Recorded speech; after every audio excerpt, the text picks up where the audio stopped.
अयनेषु च सर्वेषु यथाभागमवस्थिता भीष्मेवाभिरक्षतु भवतः सर्वे। अतः मैं कौरव सेना के सभी योद्धागणों से आग्रह करता हूँ कि सब अपने मोर्चे पर अडिग रहते हुए भीष्म पितामह की पूरी सुरक्षा करें।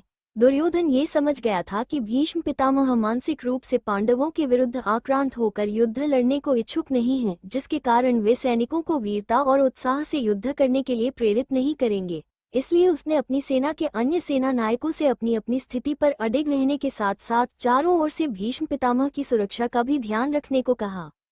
तस्य संजनन हर्ष कुरु वृद्धः पितामहः सिंहनाद विंध्योच्चैः शंख दद्मो प्रतापवान। तत्पश्चात कुरुवंश के वयोवृद्ध परम यशस्वी महायोद्धा भीष्म पितामह ने सिंह गर्जना जैसी ध्वनि करने वाले अपने शंख को उच्च स्वर से बजाया, जिसे सुनकर दुर्योधन हर्षित हुआ।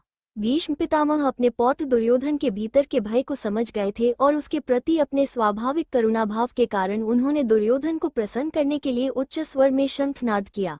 यद्यपि वे जानते थे कि दूसरे पक्ष पांडवों की सेना में स्वयं परम पुरुषोत्तम भगवान श्री कृष्ण के उपस्थित होने पर दुर्योधन किसी भी स्थिति में युद्ध में विजय प्राप्त नहीं कर सकता, फिर भी भीष्म दुर्योधन को ये बताना चाहते थे कि वे युद्ध करने के अपने दायित्व का भली भांति पालन करेंगे और इस संबंध में किसी भी प्रकार की शिथिलता नहीं दिखाएंगे। उस समय प्रचलित युद्ध के नियमों के अनुसार शंखनाद द्वारा युद्ध का उद्घाटन किया जाता था। ततः शंखाश्च भैर्यश्च पन्वाङ्मुखा सहस्वाभ्यहन्यन्त सशब्दस्तु मूलभवत्। इसके पश्चात शंख, नगाड़े, बिगुल, तुरही तथा मृदंग अचानक एक साथ बजने लगे। उनका संवेद स्वर अत्यंत भयंकर था। युद्ध के लिए भीष्म पितामह के तीव्र उत्साह को देखते हुए कौरवों की सेना ने भी अति उत्सुकता से वाद्ययंत्र बजाकर भयंकर ध्वनि उत्पन्न की।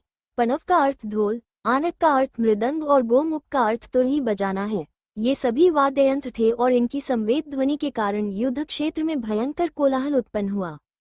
ततः श्वेतर्हयैर्युक्ते महतिस्यन्ने स्थित माधव पांडवश्च दिव्यो शंखो प्रदधम तुम।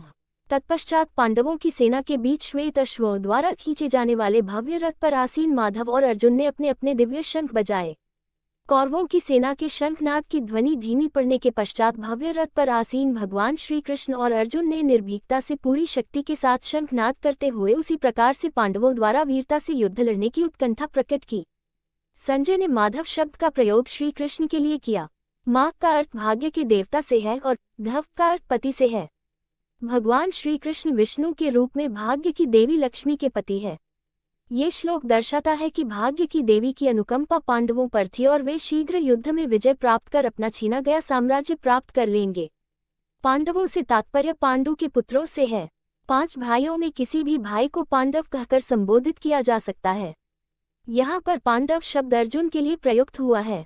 जिस भव्य रथ पर वह आसीन था वह उसे अग्नि देवता ने उपहार स्वरूप भेंट किया था। पांचजन्यम ऋषिकेशो देवदत्त धनंजय पौंड्र दधमो महाशंख भीमकर्मा वृकोद्रह। ऋषिकेश भगवान कृष्ण ने अपना पांचजन्य शंख बजाया। अर्जुन ने देवदत्त शंख तथा अतिभोजी एवं अति दुष्कर कार्य करने वाले भीम ने पौंडु नामक भीषण शंख बजाया। इस श्लोक में श्री कृष्ण के लिए ऋषिकेश शब्द का प्रयोग किया गया है, जिसका अर्थ मन और इंद्रियों का स्वामी है। श्री कृष्ण स्वयं अपनी और समस्त प्राणियों के मन और इंद्रियों के परम स्वामी हैं। भगवान श्री कृष्ण ने धरती पर अपनी अद्भुत लीलाएं करते समय भी अपने मन और इंद्रियों को पूर्ण नियंत्रण में रखा। अनंत विजय राजा कुंतीपुत्रो युधिष्ठिरः नकुलः सहदेवश्च सुघोषमणिपुष्पको काश्यश्च परमेश्वासः शिखण्डी च महार्थः धृष्टद्युम्नो विराटश्च सात्यकिश्च प्राजितः द्रुपदो द्रौपदेयाश्च सर्वशः पृथिवीप्ते सौभद्रश्च महाबाहुः शंखान् दधुः पृथक पृथक। हे राजन, राजा युधिष्ठिर ने अपना अनंत विजय नाम का शंख बजाया तथा नकुल और सहदेव ने सुघोष एवं मणिपुष्पक नामक शंख बजाए। श्रेष्ठ धनुर्धर काशीराज, महायोद्धा शिखंडी, धृष्टद्युम्न, विराट, अजेय, सात्यकी, द्रुपद, द्रौपदी के 5 पुत्रों तथा सुभद्रा के महाबलशाली पुत्र वीर अभिमन्यु आदि सबने अपने अपने अलग अलग शंख बजाए। युधिष्ठिर पांडवों के सबसे बड़े भाई थे। यहाँ उन्हें राजा कहकर संबोधित किया गया है। उन्होंने राजसूय यज्ञ का अनुष्ठान कर राजा कहलाने की उपाधि पाई थी। उनके आचरण में उदारता सदैव परिलक्षित होती थी, फिर चाहे जब वह महलों में रहे या अपने निर्वासन काल के दौरान वनों में। धृतराष्ट्र को संजय द्वारा पृथ्वी का राजा कहा गया है। देश की रक्षा करना या उसे विनाशकारी युद्धों में उलझाए रखना, ये सब राजा के हाथों में होता है।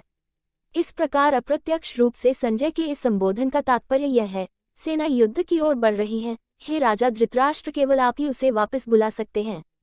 अतः आपका क्या निर्णय है?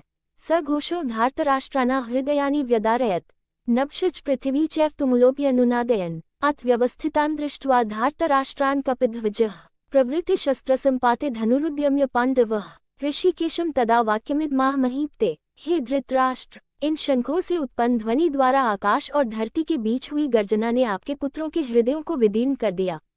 उस समय हनुमान के चित्र से अंकित ध्वजा लगे रथ पर आसीन पांडुपुत्र अर्जुन अपना धनुष उठाकर बाण चलाने के लिए उद्यत दिखाई दिए।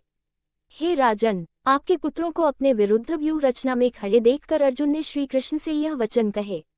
आपके पुत्रों के हृदयों को विदीर्ण कर दिया। पांडव सेना द्वारा बजाए गए विविध प्रकार के शंखों से उत्पन्न भयंकर ध्वनि से कौरव सेना के सैनिकों के हृदय विदीर्ण हो गए, जबकि कौरवों की सेना ने जब शंखनाद किया था तब पांडवों की सेना पर इसका कोई प्रतिकूल प्रभाव नहीं पड़ा, क्योंकि पांडवों को भगवान श्री कृष्ण का आश्रय प्राप्त था, इसलिए उन्हें अपनी सुरक्षा का पूरा भरोसा था। दूसरी ओर कौरवों को केवल अपनी स्वयं की शक्ति और सामर्थ्य पर भरोसा था और अपने अत्याचारों के अपराध बोध की कसक से उनके भीतर पराजित होने का भय व्याप्त हो गया था। इस श्लोक में अर्जुन को कपिध्वज कहकर संबोधित किया गया है, क्योंकि उसके रथ पर महावीर हनुमान के चिन्ह की ध्वजा सुशोभित थी। इसकी कथा इस प्रकार है। अर्जुन को एक बार अपनी धनुर्विद्या पर घमंड हो गया था और उसने श्री कृष्ण से कहा कि भगवान श्री राम के समय वानरों ने भारत से लंका के बीच समुद्र में सेतु बनाने में व्यर्थ ही इतना परिश्रम क्यों किया? यदि वह वहां उपस्थित होता तो वह बाणों से सेतु का निर्माण कर देता। श्री कृष्ण ने उसे इसका प्रदर्शन करने को कहा। अर्जुन ने अपने धनुष से चलाए गए बाणों की बौछार से एक सेतु का निर्माण कर दिया। श्री कृष्ण ने वीर हनुमान को बुलाया और उन्हें उस सेतु का परीक्षण करने को कहा। जब वीर हनुमान ने उस सेतु पर चलना आरंभ किया तो वह टूटने लगा। तब अर्जुन ने अनुभव किया कि उसके बाणों द्वारा बनाया गया सेतु कभी भी भगवान श्री राम की सेना के भार को सहने के लिए उपयुक्त नहीं होता और उसने अपनी भूल के लिए क्षमा मांगी। तब वीर हनुमान ने अर्जुन को शिक्षा दी कि कभी भी अपने बल और कौशल का घमंड नहीं करना चाहिए। उन्होंने अपनी इच्छा से अर्जुन को यह वरदान दिया कि महाभारत के युद्ध के दौरान वह उसके रथ पर आसीन रहेंगे। इसलिए अर्जुन के रथ पर हनुमान के चित्र से अंकित ध्वजा लगाई गई थी, जिसके कारण उसका नाम कपिध्वज पड़ गया।